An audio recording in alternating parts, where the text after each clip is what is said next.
First question, the perimeter of an equilateral triangle is 12.9 centimeters. What is the length of each side?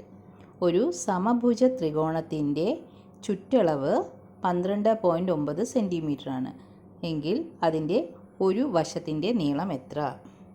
അപ്പോൾ first problem, perimeter of an equilateral triangle equal 12.9 centimetre. Number of sides equal 3. Length of one side equal 12.9 division 3. ഈ 12.9 നമ്മൾ fraction ആക്കി എഴുതുമ്പോൾ 129 divided by 10 division 3/1. ഇനി 129/10 ഈ division മാറ്റി into, അതായത് multiply ചെയ്യുമ്പോൾ 3/1ൻ്റെ റെസിപ്രോക്കൽ എഴുതണം, 1/3. ഇനി 129 3 കൊണ്ട് നമുക്ക് വെട്ടിപ്പോകും. അതാണ് റൈറ്റ് സൈഡിൽ ചെയ്തിട്ടുണ്ട്. നോക്കൂ, 129 ഡിവൈഡഡ് ബൈ 10 ഇൻറ്റു 1/3. ഇതിൽ 3 കൊണ്ട് 129 നമ്മൾ വെട്ടിപ്പോകുമ്പോൾ എത്ര കിട്ടും? 49. പിന്നെ മുകളിൽ 43യും ഒരു 1ഉം ഉണ്ട് അല്ലേ. 43 ഇൻറ്റു 1 ഡിവൈഡഡ് ബൈ 10. അപ്പോൾ 43/10 അതെടുത്ത് എഴുതാം. 43/10 നമുക്ക് എങ്ങനെ ഡെസിമൽ പോയിന്റിൽ എഴുതാം? 43 എഴുതുക, താഴെ 10ൽ ഒരു 0 ആണുള്ളത് അല്ലേ. അപ്പോൾ ഒരു ഡിജിറ്റ് മാറ്റി പോയിന്റ് ഇടാം. അപ്പോൾ 4.3 centimetre. Second question, 16.5 kilograms of rice was divided equally among 5 people. How many kilograms did each get?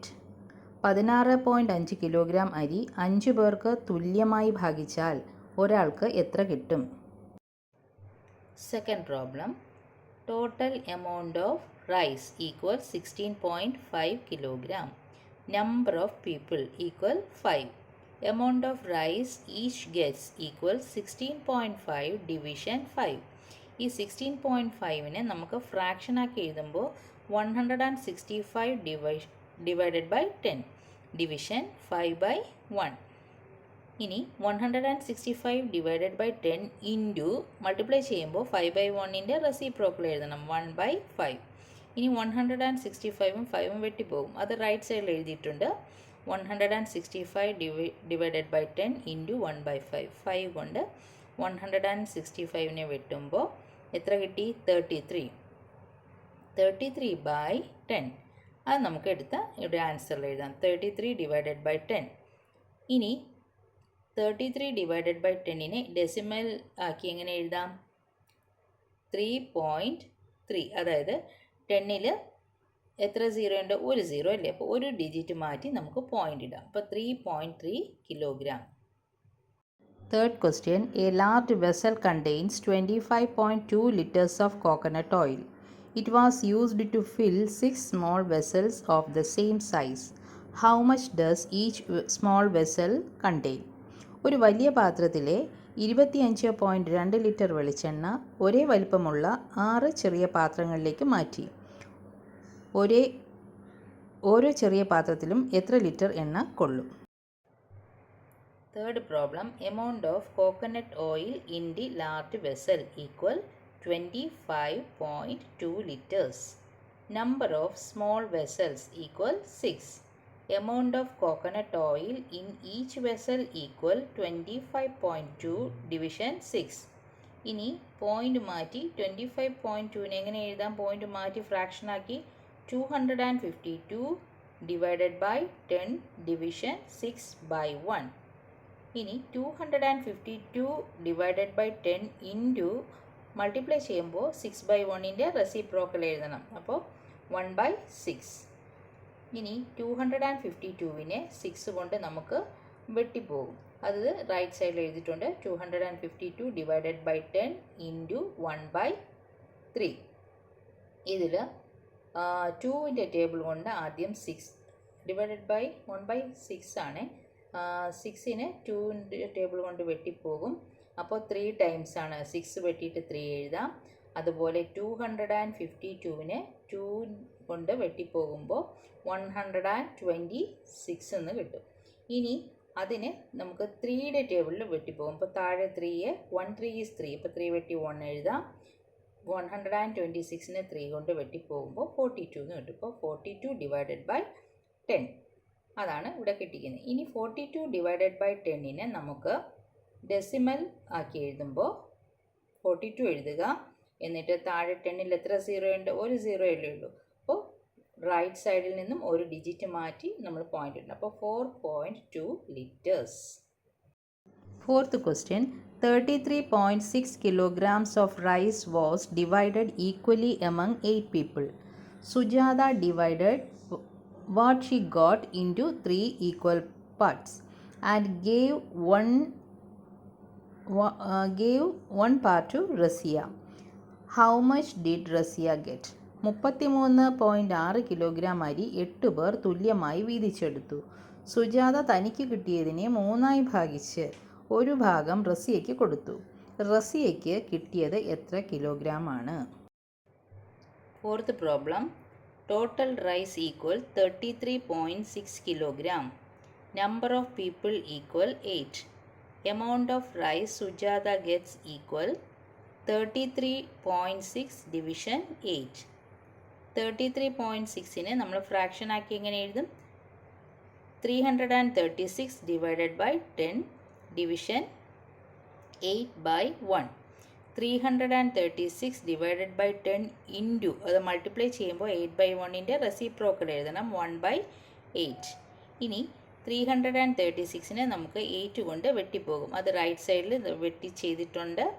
അതായത് 8ൻ്റെ ടേബിളിൽ വെട്ടിപ്പോകുമ്പോൾ 42 ആണ്. 336 42 ടൈംസ് ആണ്. ഡിവിഷൻ ചെയ്ത് നോക്കിയാൽ മതി, നിങ്ങൾക്ക് കിട്ടും.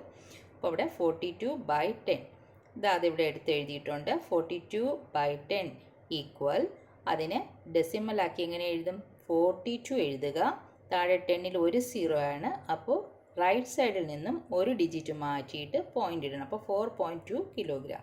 അപ്പോൾ ഇതാണ് സുജാതയ്ക്ക് കിട്ടിയ റൈസിൻ്റെ അളവ്, 4.2 കിലോഗ്രാം. സുജാത ഇത് വീണ്ടും 3ആയിട്ട് പങ്കുവച്ചിട്ടുണ്ട് അല്ലേ? 3 ആയിട്ട് ഡിവൈഡ് ചെയ്തിട്ട് ഒരു എമൗണ്ട്, അതായത് ഒരു ഭാഗം റസിയയ്ക്ക് കൊടുത്തിട്ടുണ്ട്. അപ്പോൾ എമൗണ്ട് ഓഫ് റൈസ് റസിയയ്ക്ക് എത്ര കിട്ടി? 4.2 ഡിവിഷൻ 3. അത് നേരത്തെ ചെയ്തതുപോലെ തന്നെയാണ്. പോയിന്റ് മാറ്റി ഫ്രാക്ഷൻ എഴുതുമ്പോൾ 42 ഡിവൈഡഡ് ബൈ 10 ഡിവിഷൻ 3/1. ഇനി 42 ഡിവൈഡഡ് ബൈ 10 ഇൻറ്റു മൾട്ടിപ്ലൈ ചെയ്യുമ്പോൾ 3/1 1/3 ആകും. ഇനി 42നെ നമുക്ക് 3 കൊണ്ട് വെട്ടിപ്പോകും. എത്ര ടൈംസിലാണ്? 14 ടൈംസ് അല്ലേ? റൈറ്റ് സൈഡിൽ എഴുതിയിട്ടുണ്ട്. അപ്പോൾ 14 ഡിവൈഡഡ് ബൈ 10 അത് ഇവിടെ എടുത്ത് എഴുതിയിട്ടുണ്ട്, 14 ഡിവൈഡഡ് ബൈ 10. ഇനി അതിനെ ഡെസിമലാക്കി എങ്ങനെ എഴുതാം? 14 എഴുതുക, 10ൽ സീറോ എത്രയാണ്? താഴെ ഒരു സീറോ. അപ്പോൾ റൈറ്റ് സൈഡിൽ നിന്നും ഒരു ഡിജിറ്റ് മാറ്റി പോയിന്റ് ഇടണം. അപ്പോൾ 1.4 കിലോഗ്രാം ആണ് answer. Fifth question, we have 7,407 division 6 equal 1,234.5. Use this result to find answers to the following questions without actual division. 7407 ഹരിക്കണം 6 സമം 1234.5 എന്നതുപയോഗിച്ച് ചുവടെ പറയുന്ന കണക്കുകൾ ഹരിച്ചു നോക്കാതെ പറയാമോ? ഫിഫ്ത്ത് പ്രോബ്ലം നോക്കൂ. ഇതിൽ നമുക്ക് തന്നിട്ടുണ്ട് എത്രയാണ്? 7407 ഡിവിഷൻ 6 ഈക്വൽ 1234.5.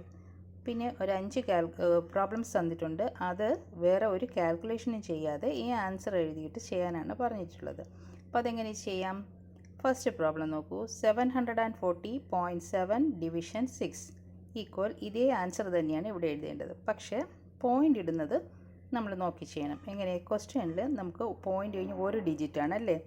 നമുക്ക് തന്നിട്ടുള്ളതിൽ പോയിൻ്റ് കഴിഞ്ഞ് ഒരു ഡിജിറ്റ്, അപ്പം മൊത്തം 2 ഡിജിറ്റ്. അപ്പോൾ റൈറ്റിൽ നിന്നും 2 ഡിജിറ്റ് മാറ്റി നമ്മൾ പോയിൻ്റ് ഇടണം. 1 10. അപ്പോൾ ഇവിടെയാണ് പോയിൻ്റ്. ആൻസർ എത്രയാണ്? 123.45. അടുത്ത പ്രോബ്ലം നോക്കൂ. സെക്കൻഡ് വൺ 74.07 ഡിവിഷൻ 6 ഈക്വൽ ഇതേ സെയിം ആൻസർ എഴുതണം.